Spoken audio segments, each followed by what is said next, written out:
So in the future for you, what's the things you're working on now that you think are important?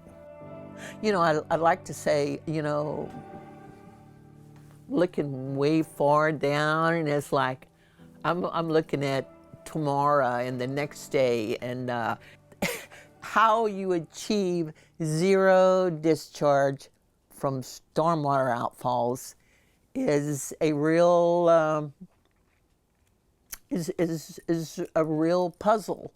And I know that the second team of engineers are now out there to figure out how do you fix it. There was a first team of engineers that looked at what were the problem areas, and we got a fairly good idea about where the problem areas are, and now it's how do you fix it? Because there are, Formosa is still discharging powder. They're obviously still discharging the pellets.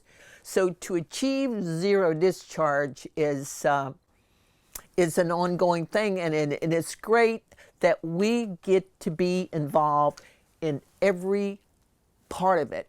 We get to talk to the engineers, we get to question every single thing, we get all the transparency is extremely important, and I think every community should be able to do something similar. If you got a facility that is impacting your bays and your fisheries and the total makeup of your communities, I think citizens have a right to be able to say what's going on inside these facilities that are making such an impact on them.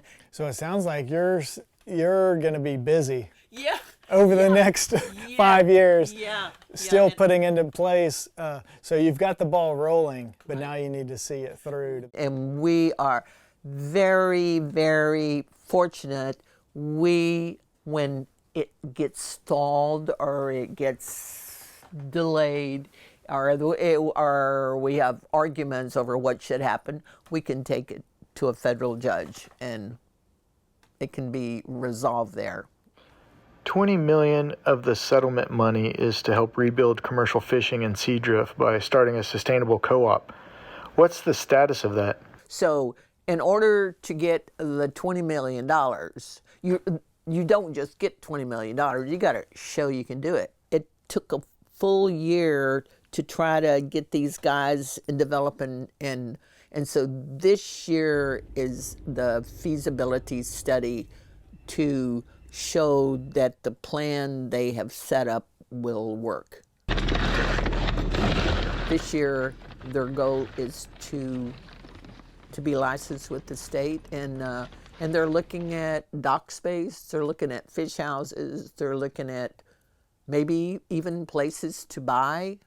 So looking long term, which I think that the funding that came from this settlement is going to help sustain the area for generations to come. What's your idea of sustainability? What does that mean for the fishing community? Well, for me, sustainability is that whatever your practice is, it's very sustainable, not only for your community and for yourself, but is the bay. You take care of the bay. And matter of fact, one thing that is really, really good that's happening is that these oystermen have went to the Port Authority in Point Comfort and spoke out against the dredging and how it would harm the bay and harm the fish and destroy their livelihood. So when we talk about sustainability, we're talking about active fishermen that do the right thing, whatever it takes, and to protect the bays.